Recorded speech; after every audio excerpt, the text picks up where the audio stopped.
Good morning students. आज हम partnership account का चैप्टर स्टार्ट करेंगे जिसका नेम है change in profit sharing ratio. Profit sharing ratio तब चेंज की जाती है जब एक पार्टनरशिप एग्रीमेंट का एंड हो जाता है और एक जो न्यू एग्रीमेंट है वो एग्जिस्टेंस में आता है। मीन्स कि जब एक पार्टनरशिप फर्म की रिकॉन्स्टिट्यूशन होती है तो उस समय प्रॉफिट शेयरिंग रेशो चेंज की जाती है। अब ये रिकॉन्स्टिट्यूशन ऑफ फर्म क्या होता है देखते हैं। According to Section 4 of Indian Partnership Act, partnership is the relation between the persons who have agreed to share profit and losses of business carried on by all and any of them acting for all।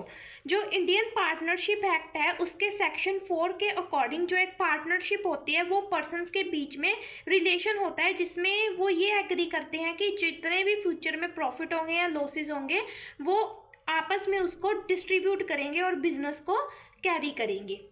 So it can be said that partnership is the result of an agreement. इसलिए ये भी कहा जाता है कि जो ये partnership है वो एक एग्रीमेंट का रिजल्ट है। मीन्स कि जब ये एग्रीमेंट होगा पार्टनर्स में तब ही जो पार्टनरशिप है वो एग्जिस्टेंस में आएगी। A change in this agreement brings to an end of existing agreement and a new agreement comes into force. अगर ये जो एग्रीमेंट है उसमें कोई भी चेंज होता है तो उससे क्या होगा कि वो एग्रीमेंट का एंड हो जाएगा और जो एक न्यू एग्रीमेंट होगा वो एग्जिस्टेंस में आएगा। This new agreement change relationship between the persons. और ये जो न्यू एग्रीमेंट है वो पर्सनस के बीच में जो उनका रिलेशनशिप होगा उसको चेंज कर देगा। और ये जो एग्रीमेंट चेंज हुआ है उसको ही कहते हैं reconstitution of partnership firm.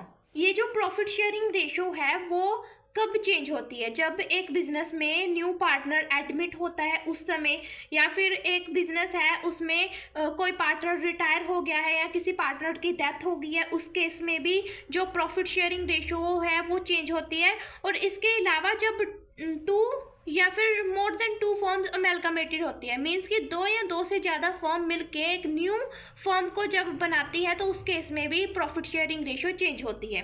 Next हम देखते हैं एडजस्टमेंट, कि जब प्रॉफिट शेयरिंग रेशो चेंज होती है तो उस केस में कौन कौन सी एडजस्टमेंट की जाती है। फर्स्ट है एडजस्टमेंट इन प्रॉफिट शेयरिंग। जब प्रॉफिट शेयरिंग रेशो चेंज होती है तो उस केस में जो पार्टनर्स हैं प्रॉफिट को शेयर करते हैं उसकी एडजस्टमेंट की जाती है। इसमें सैक्रिफाइसिंग रेशो को कैसे कैलकुलेट करना है, गेनिंग रेशो को कैसे कैलकुलेट करना है वो हम देखेंगे। नेक्स्ट है एडजस्टमेंट ऑफ गुडविल। जब एक प्रॉफिट शेयरिंग रेशो चेंज होती है, प्रॉफिट शेयरिंग रेशो क्यों चेंज होंगी? या तो कोई पार्टनर बिजनेस में एडमिट हुआ होगा या कोई पार्टनर बिजनेस से रिटायर हुआ होगा तो उस केस में गुडविल है, गुडविल को कैलकुलेट किया जाता है तो उसकी एडजस्टमेंट भी की जाती है। नेक्स्ट है adjustment of accumulated profit reserves and losses. Accumulated means कि जो प्रॉफिट है या रिजर्व है वो इकट्ठा हुआ है बट उसको पार्टनर्स में अभी डिस्ट्रीब्यूट नहीं किया है। मींस कि जो अनडिस्ट्रीब्यूटेड रिजर्व्स होंगे, प्रॉफिट होंगे, उनको भी पार्टनर्स में, ओल्ड पार्टनर्स में उनकी ओल्ड रेशो में डिस्ट्रीब्यूट किया जाएगा। तो ये भी एडजस्टमेंट की जाती है जब प्रॉफिट शेयरिंग रेशो चेंज होती है। हमारी फोर्थ एडजस्टमेंट है adjustment of profit and loss arising from revaluation of assets and liabilities. जब जो एसेट्स होते हैं और लाइबिलिटीज होती हैं उनकी रिवैल्यूएशन की जाती है तो उनकी रिवैल्यूएशन करने से जितना भी प्रॉफिट होता है या जितना भी लॉस होता है उनको ओल्ड पार्टनर्स में उनकी ओल्ड रेशो में डिस्ट्रीब्यूट किया जाता है। और हमारी फिफ्थ एडजस्टमेंट है adjustment of capital. Adjustment of capital means कि जब एक पार्टनर बिजनेस में कैपिटल लेके आएगा तो उसकी भी एडजस्टमेंट की जाएगी। तो इस तरह जब प्रॉफिट शेयरिंग रेशो चेंज होती है तो उस केस में ये 5 एडजस्टमेंट्स की जाती हैं। इन 5 एडजस्टमेंट को हम आगे ब्रीफली डिस्कस करते हैं और उनके रिलेटेड सम भी सॉल्व करते हैं। हमारी फर्स्ट एडजस्टमेंट है adjustment in profit sharing ratio. जब जो पार्टनर्स होते हैं उनमें प्रॉफिट शेयरिंग रेशो चेंज होती है तो उस केस में पार्टनर्स की जो सैक्रिफाइस रेशियो होती है या जो पार्टनर्स की गेनिंग रेशो होती है उनको कैलकुलेट करने की ज़रूरत होती है। तो सैक्रिफाइसिंग रेशो को कैलकुलेट करने का फॉर्मूला है old ratio minus new ratio, और गेनिंग रेशो को कैलकुलेट करने का फॉर्मूला है new ratio minus old ratio. New ratio वो रेशो होती है जिनमें जो पार्टनर्स होते हैं वो अपना फ्यूचर का प्रॉफिट एंड लॉस जो है वो डिस्ट्रीब्यूट करते हैं। तो इसके रिलेटेड हम एक सम देखते हैं जिसमें हमें ये पता लगेगा कि जो पार्टनर्स होते हैं उनका सैक्रिफाइस शेयर और गेनिंग शेयर को कैसे कैलकुलेट करते हैं। तो हमारा सम है A, B and C are partners sharing profits and losses in equal proportion. A, B and C partners हैं, वो equal proportion में profit and loss को distribute करते हैं, मीन्स कि 1:1:1 में वो profit and losses को distribute करते हैं. They decided to share future profits in ratio 5:4:3. उन्होंने ये डिसाइड किया कि जो फ्यूचर के प्रॉफिट एंड लॉसेज है वो 5:4:3 में डिस्ट्रीब्यूट करेंगे. मीन्स कि अब पार्टनर की जो ओल्ड रेशो है, ए बी एंड सी की ओल्ड रेशो है वो 1:1:1 है और जो न्यू रेशो है वो 5:4:3 है.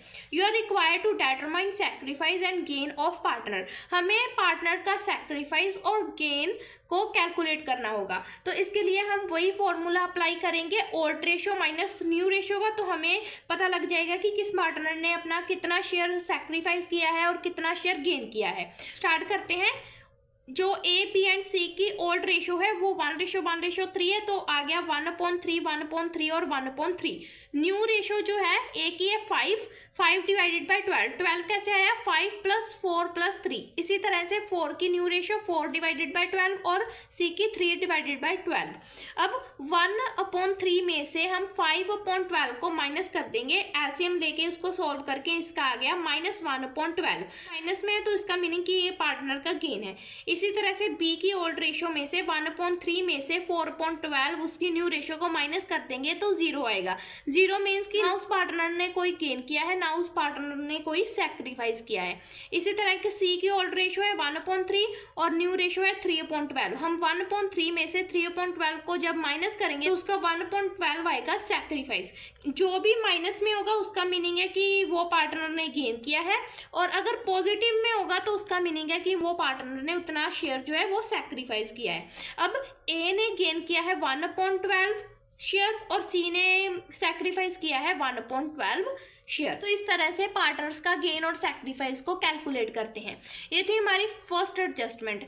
जो इसकी बाकी की 4 एडजस्टमेंट है वो हम नेक्स्ट वीडियो में डिस्कस करेंगे. Thank you.